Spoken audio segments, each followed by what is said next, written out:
I am Kirk Myrie, and you are? Shaun Clarke. And this is Galleries on the Go. And our first interview is none other than Shaun Clarke. Yes. So that works. So tell us a bit about yourself, please. Yeah, Shaun Clarke, photographer, portrait photographer. Been doing that for a couple of years now, almost a decade now that I think about it.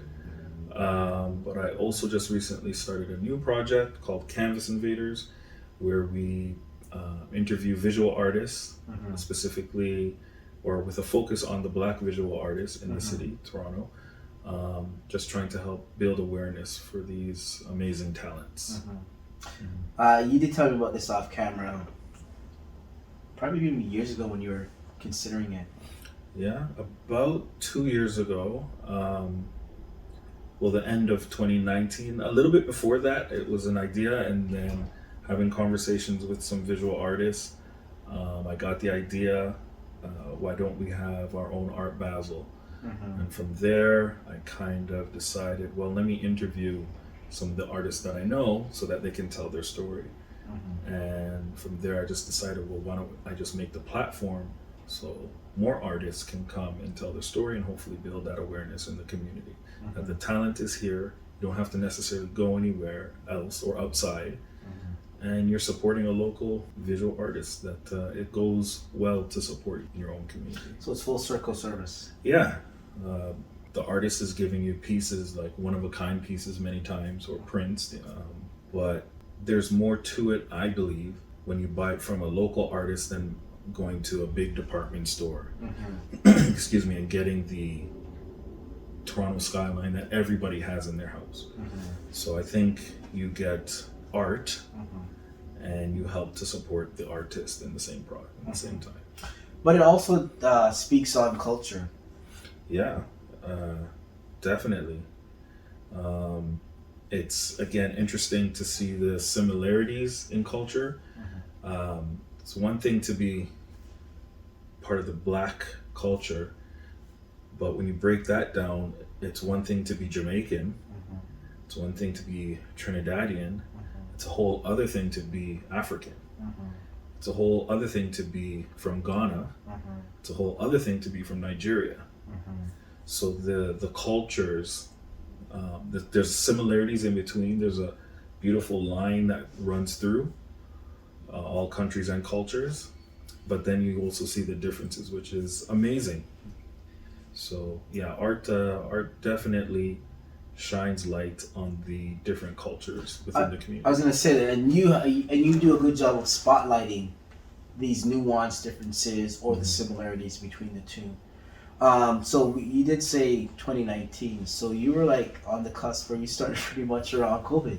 What was that like? Yeah, the idea really formulated after having a conversation with now a friend of mine at his art show.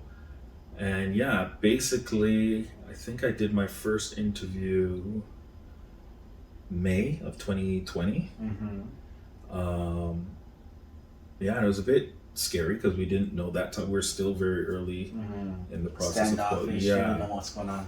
Yeah, but again, it was interesting. One of the things that I really noticed last year with COVID is how artists thrived during a time where a lot of businesses shut down. Like Starbucks, I've seen Starbucks shut down, multiple Starbucks. I've seen McDonald's shut down, but I've seen these artists who had their best year. One of the reasons being that people were home and they realized their walls are bare.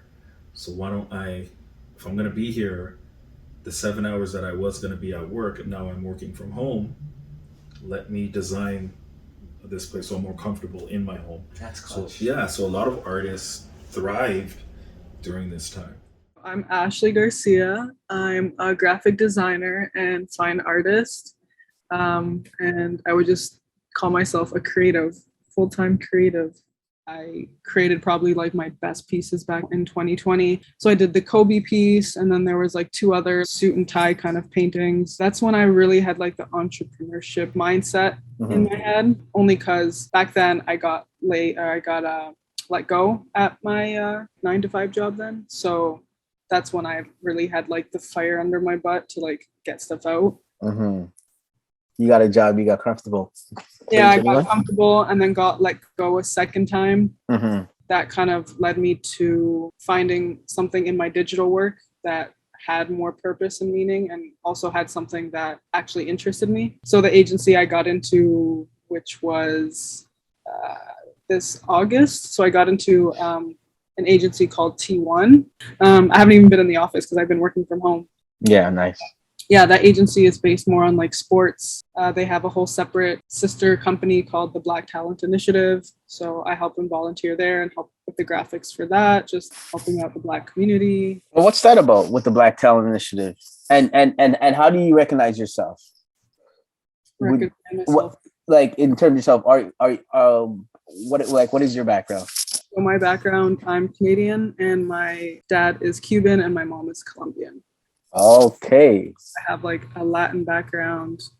Part of me likes to say I'm Canadian, but part of me doesn't. Yeah. It's just like, I don't know, there's not much like culture or like spice to Canada. Like I definitely am more intrigued with just like my own heritage, or just like the Black community. Like there's so much liveliness and passion in their culture, and same thing with the Latin community too, and I enjoy that.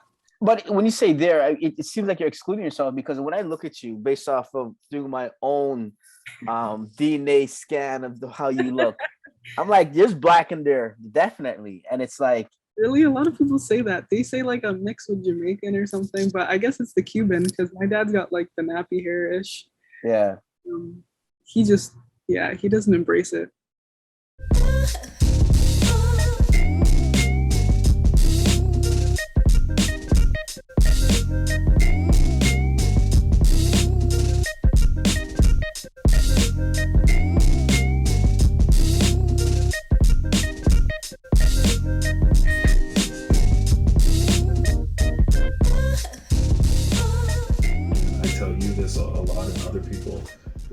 I like the idea of ideas, but I like the action behind the idea even more.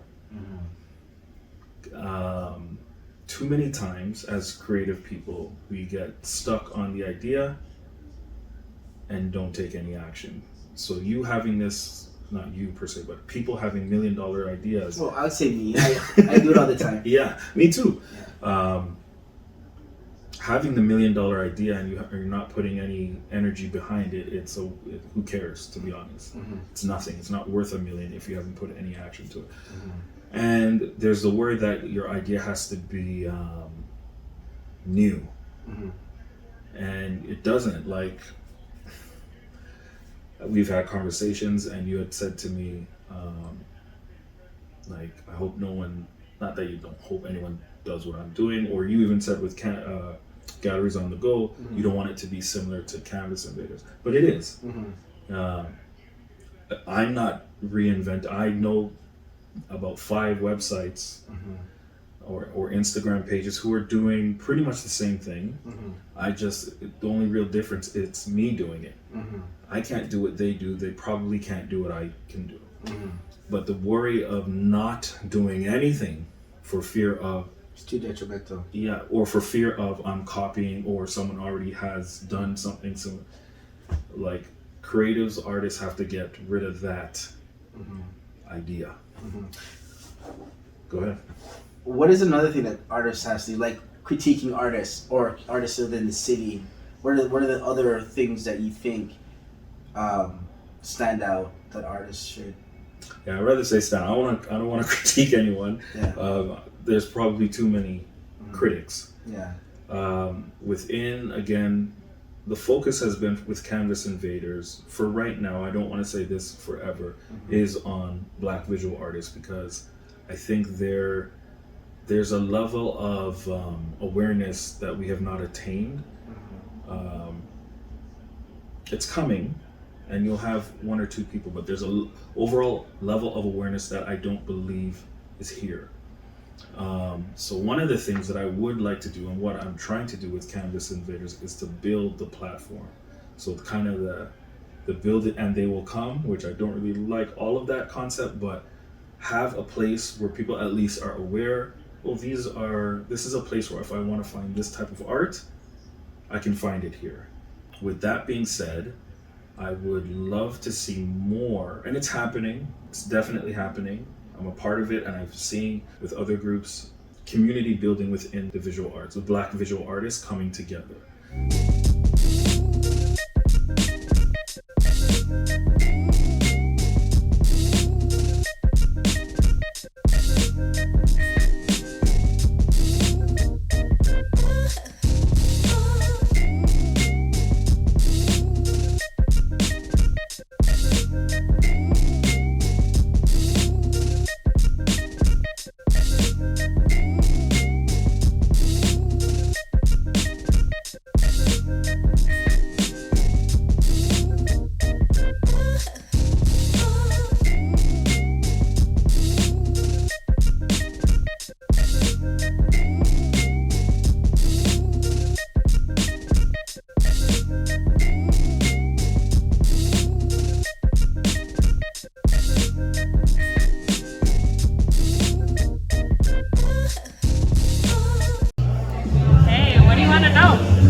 Everything.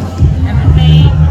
Okay. Well, I am a dancer. You're a dancer. I'm a dancer. I love to dance. Let me know. I'm a little bit of a klutz, but it's cute. What else? I am a poet. I just wrote a book.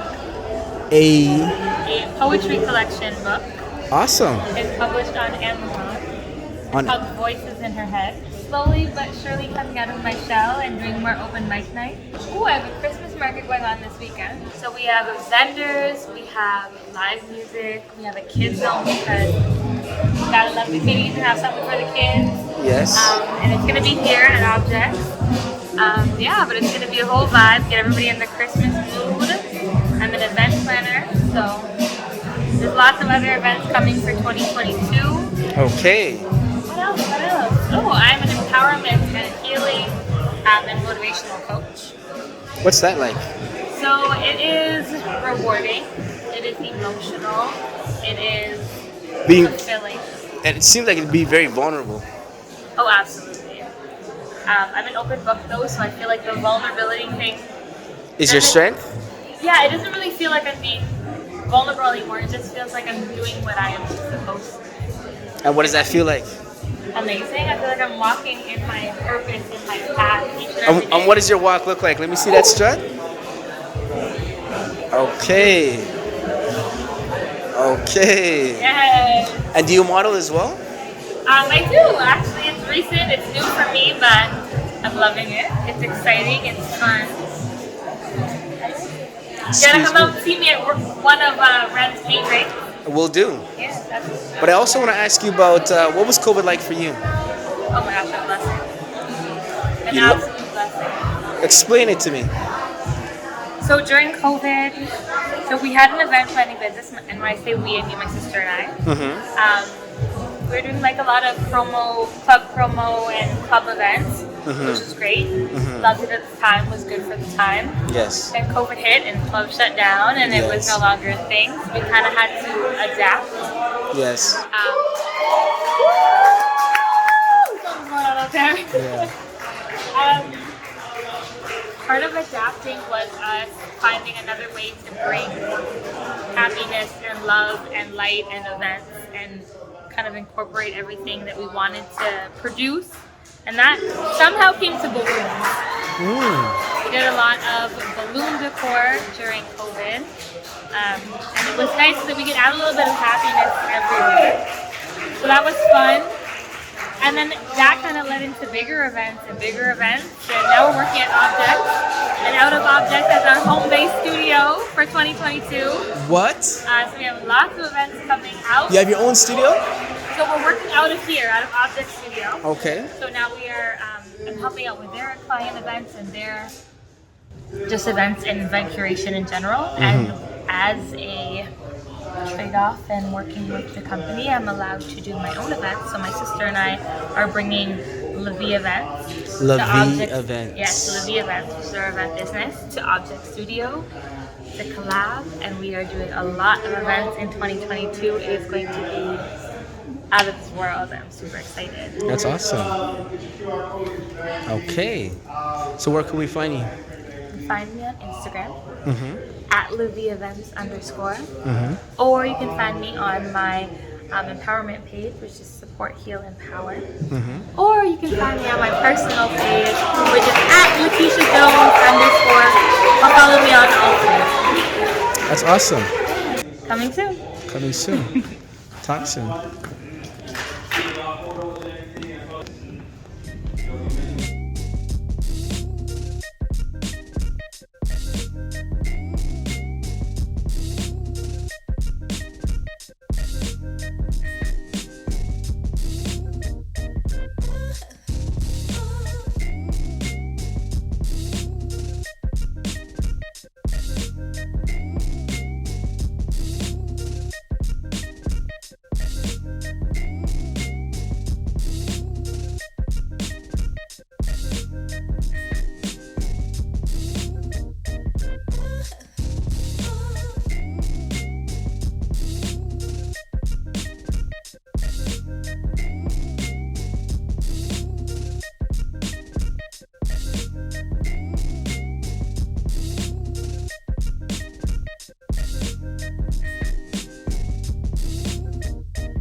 So the first one's on today, December 9th. So mark that in your calendar. That's a historic event. December 9th. Yeah, so March 9th is the next one? Or yeah, yeah. That sounds like a good deal. That sounds like a good day. I mean, I want to do one like tomorrow, but we'll switch it up. So December 9th, mark that in your calendar. Super dope historic event. When two dope creators come together and vibe and create together, and that's what we need in the community. That's what we need to create together. So I appreciate y'all. I appreciate Travis, vibing with me with this. So let's do it. Yeah. Thank you guys. Thank you guys for coming through. This is the beginning of something that's going to expand and grow into something big, bigger, and stay tuned for the vibe. Yeah.